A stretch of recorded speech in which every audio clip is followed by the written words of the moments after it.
we've talked about Satanism, and we talked about Christianity, and we talked about certain Christian pastors. So what does Tennessee have to do with all of that? Well, glad you asked. Just a couple days ago, at time of recording, there was an incident that happened in Tennessee, which is a sister state to mine.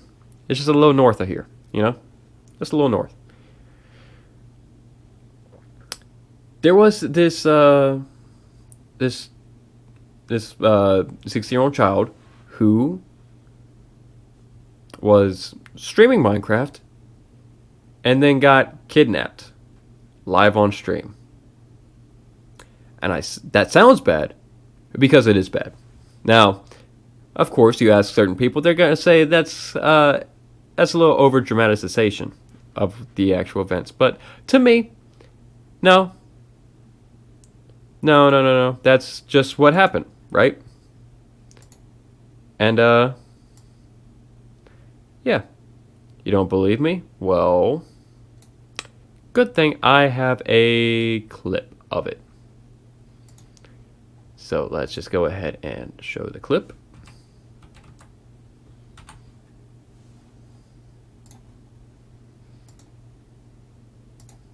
Oh, there's some. Oh, wait, I forgot to cleanse that.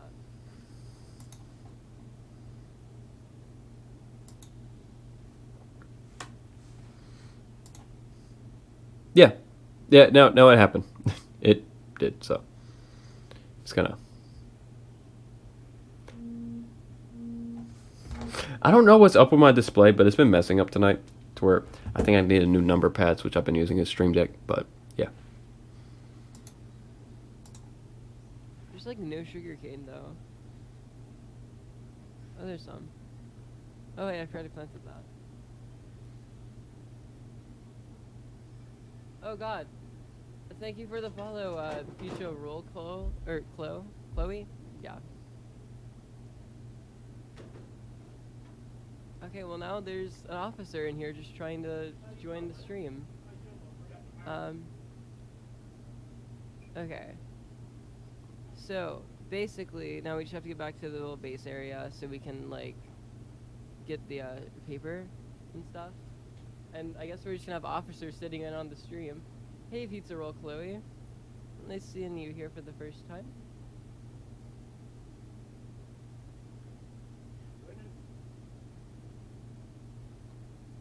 Okay, I don't know if you guys heard that. I hope you didn't.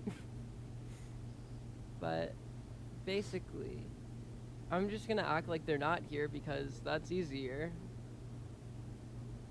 I don't know why they wanted to come in on the stream.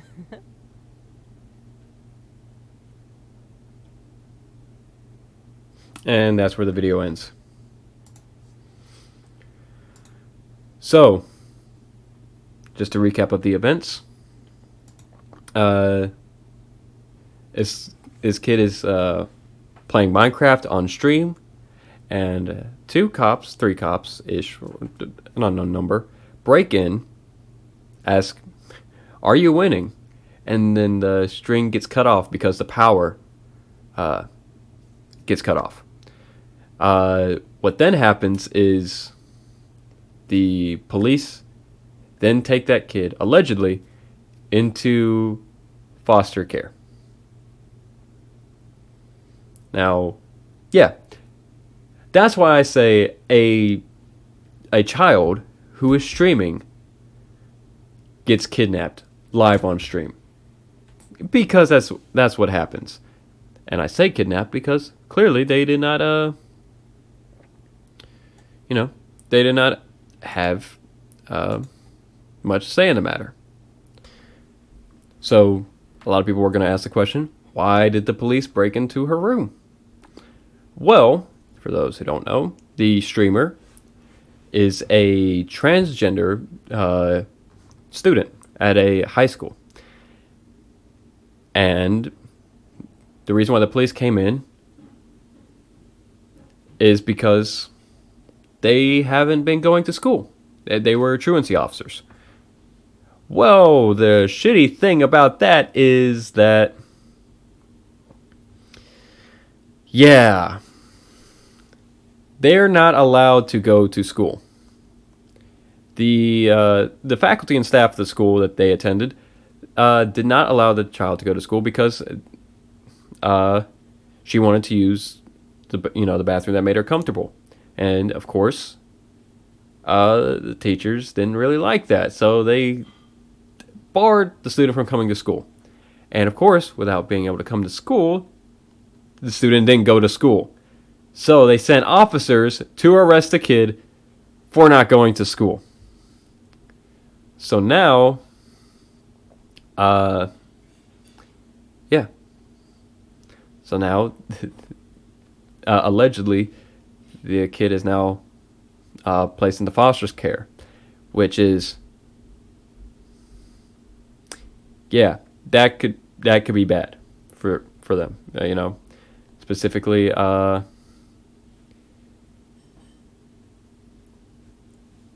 because now who's to say how they're going to treat her, right? They could treat her very, very poorly. She could be placed with a family, be very abusive, right? So, yeah, great on that. That's awesome. So, for a recap, the child is transgender. The child wants to use the bathroom that identifies with their gender. The school expels them for that. Kid does not go to school. Officers come to arrest the kid for not going to school. Yeah. Yeah, awesome. Great, wonderful. That's just so awesome, right? That's wonderful.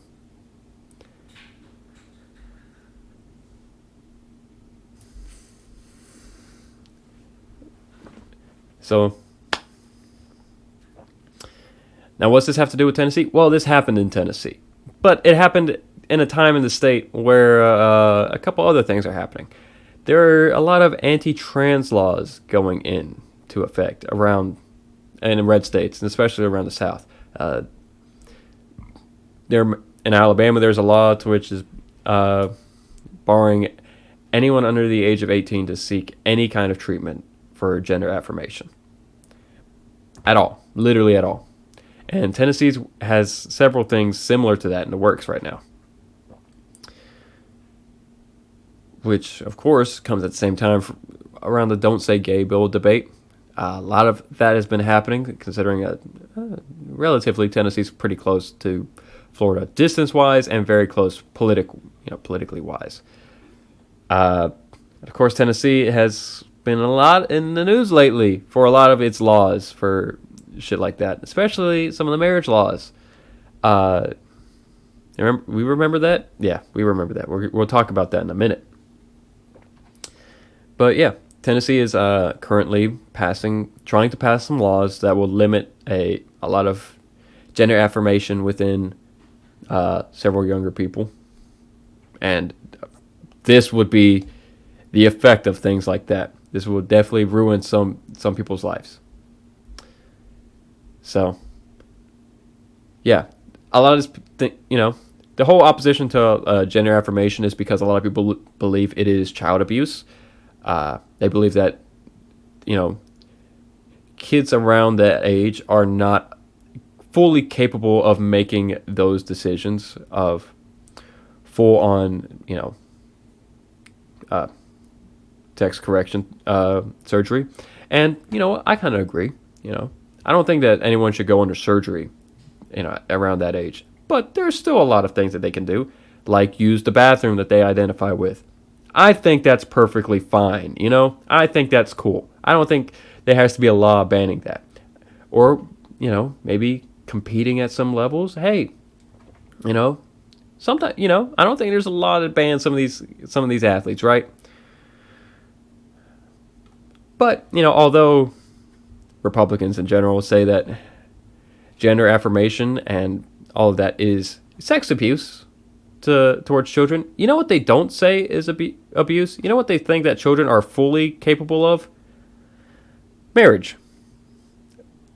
They think they're fully capable for marriage and sex with older individuals, and that somehow that's not abuse and that's not damaging, right? So, using a bathroom that makes you comfortable, that's abuse. Marrying a 40-year-old man at the age of 13, that's normal stuff, right? So, yeah, again, we remember that bill that tried to get passed, which thankfully, it failed. We remember that. Yeah, but that doesn't quite change anything. So Republicans are the ones pushing these anti-trans bills. Heavy, right? Especially within that state. And I think it's very telling that one of these Republicans basically has a legal child wife. For those of you who don't know who I'm talking about John Rose. Let's see if we can't get a picture of Mr. Rose up right here. So here is Mr. John Rose, his wife, and his 2 sons. As you can see, there's a significant age gap between the 2 of them, right? Yeah, that's not just appearance, that's just state of the fact. So, Representative Rose for Tennessee, Republican, married his wife at a very young age, where he was also very old, but fully legal. However, for the backstory that went into it, his wife was in FFA. If you don't know what FFA is, it's Future Farmers of America. It is a middle school to high school level club for people who are very interested in agriculture and who would like to go into it as a career or study it in some capacity. I was in high school. I was in it for 4 years, all 4 years of my education. I was 14 when I joined, and theoretically, so was she. So she was in FFA, and Mr. Rose here was very involved with her FFA career, to the point where he was somewhat of a private coach to her, a tutor, a mentor, from a very young age, to the point that when she became 18, he married her. Fully legal. Yeah, if that doesn't cry out grooming, I don't know what does. So, Mr. Representative John Rose over here basically groomed his wife into marriage by using a high school FFA tutoring as a way to get close to her. However, his party, and him included, are pushing laws that would inhibit the freedom of several hundreds, thousands, tens of thousands of individuals within the state to get proper care towards gender affirmation, because they believe it is grooming and abusive. And the hypocrisy there could not be any more clear. Because they are perfectly fine. The Republican Party of Tennessee are completely fine with allowing John Rose to be married to his wife. They see nothing wrong with that. He literally groomed her, but to them that's not abusive whatsoever. However, allowing people to use what bathroom they feel comfortable with in high school that is abusive. And that speaks to just kind of almost evil nature of the Republican Party over there and in several other states and possibly even the entire country. Because they don't care about grooming. They just hate trans people. And they hate trans kids. They want them to suffer. They don't hate grooming at all. In fact, they love it because that's how they get their wives. So, yeah, that's why I want to talk about Tennessee, because I don't think enough people are talking about it. A state where a child was kidnapped by police and placed into foster care against their will because of laws and treatments and bullying and harassment that they already were going through. That's seen as okay. A state where laws allow a fully grown man to groom a very young high schooler all the way until she's just the legal age for him to marry her. That's also okay? That speaks volume for their political beliefs, their moral beliefs.